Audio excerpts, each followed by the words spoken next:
But రెండు ఉండే కల్కి గురించి మీ అభిప్రాయం ఏంటైతే? అంటే అది నిజం చెప్పాలంటే ఆ సినిమాలో నాకు అన్నిట్లోకి నచ్చిన ఎలిమెంట్ ఏంటంటే ఒక్క వల్గర్ వర్డ్ ఉండదు, ఒక్క వల్గారిటీ. కానీ ఈ రోజుల్లో ఏ సినిమాలో ఏ సీన్ వస్తుందని భయం వేస్తుంది. కొన్ని సినిమాలు చూస్తుంటే థియేటర్కి వెళ్ళి కూర్చుంటే కొంచెం ఎంబారసింగ్ మూమెంట్స్ వస్తాయేమో అని భయంగా ఉంటుంది.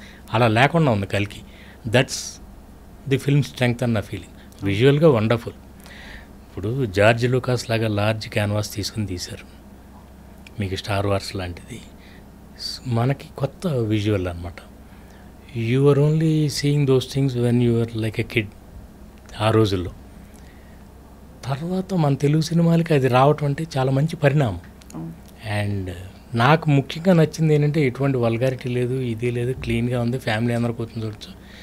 ఏదో చిన్న అందులో తప్పులు ఉన్నాయి, మహాభారతాలు రామాయణాలు అవన్నీ పెద్ద ప్రాబ్లం ఏం కాదండి. అదే అదే డైరెక్టర్ సెన్సిబిలిటీస్ అండ్ వాళ్ళ ఇది ఇష్టం. Yeah it's a clean film basically. అందుకనే క్లీన్ ఫిల్మ్ 1000 కోట్లు కలెక్ట్ చేస్తుందంటే మనకి ఇంకా సంతోషం.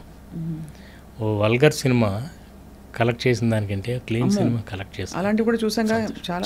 But sir actually frankly speaking ఇప్పుడు బాగా వాక్ స్వాతంత్రం లాగా దర్శకత్వ స్వాతంత్రంలో అందరూ వాళ్ళ పాయింట్ ఆఫ్ వ్యూ చెప్పుకుంటున్నారు ఓపెన్గా.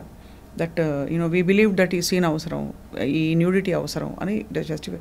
But nevertheless is a market for everything అన్నట్టు ఇప్పుడు చక్కగా తెలుగింటి ఆడియన్స్కి మీరు ఇస్తున్నారు. Last couple of questions sir. మీ దృష్టిలో చిరంజీవి గారు, నాగార్జున గారు, వెంకటేష్ గారు, తరుణ్, ఇంకా మీరు డైరెక్ట్ చేసిన హీరోలు అందరూ including Kamal, who is the most handsome? అయ్యో హ్యాండ్సమ్ ఒకళ్ళు హ్యాండ్సమ్ ఒకళ్ళు కాదని చెప్పలేమండి. కాకపోతే మీకు మన్మధుడిలో ఆయన స్టైల్, అసలు మన్మధుడిలో నాగార్జున గారు the best in his entire look hair style కూడా భలే సెట్ మీరు అంటే ఒక లుక్ సెట్ చేశారు ఆయన. అసలు అంటే నాగార్జున గారిలో ఒక స్టైల్ ఆయన బాడీలోనే ఉంది. నేను ఇన్ఫ్యాక్ట్ దానికి టార్గెట్ చేసి స్క్రిప్టింగ్ చేసాం మేము, ఆయనకి మ్యాచ్ అయ్యే విధంగా ఉండాలని. అలాగే వెంకటేష్ గారు బయట ఎంత హ్యాండ్సమ్ ఉంటారు, ఫిజిక్, పర్సనాలిటీ. చిరంజీవి గారిది ఒక కైండ్ ఆఫ్ చామ్. అంటే ఈ విల్ జస్ట్ ఆయన అంటే అక్కడికి వచ్చారని అంటే he will be the star of that place. ఏ రూమ్కి వచ్చినా he will dominate the whole atmosphere. మిగతా వాళ్ళందరినీ డామినేట్ చేస్తారు. అట్లా కావాలని చేయరు, బై హిమ్సెల్ఫ్. అంటే తెలియని వాళ్ళందరిలో ఒక అరిస్టోక్రసీ ఉంటుంది. I have seen that.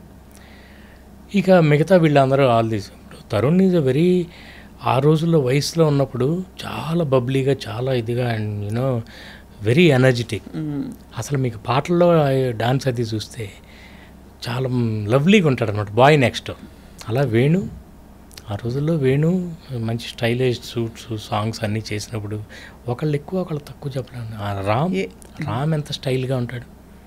Meenakshi song ఉంటుంది, ఒకసారి చూడండి తన స్టైల్ అంత చూడాలంటే. అట్లా ఎవ్రీబడి ఒక్కొక్కళ్ళు నేను వాళ్ళ బెస్ట్ని బయటికి తీసుకురావటానికి నేను చూసేదల్లా వాళ్ళలో ఏముందో దాన్ని. నాగార్జున గారిలో మీకు ఆయన క్యారెక్టరైజేషన్లో ఆయన స్టైల్ అంతా కనిపిస్తుంది. అవును, ది వే వాక్స్, టాక్స్, ఎవరన్నా తిట్టినా చేసిన, మళ్ళీ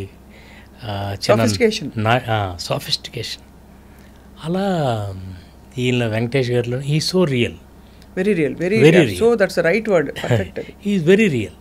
he doesn't try to show ఆ స్టైలిష్ అదంతా ఏమీ లేదు. He so real, you love him so much. అట్లా చిరంజీవి గారు కొన్ని సీన్లు, ఆయన కామెడీ ఒకటి మంచి టైమింగ్ అయింది. అయితే మాస్ సినిమాలకి ఎక్కువ మ్యాచ్ అవుతుంది, ఇలాంటి క్లాస్ సినిమాకి మ్యాచ్ అవుతుందని నన్ను అడిగారు చాలామంది. అవి రెండు ట్రై చేశాను నేను బ్లెండ్ చేయడానికి. I wanted to try a new blend. కొంతవరకు కుదిరింది, కొంతవరకు కుదరలా. అర్థమైంది అదే.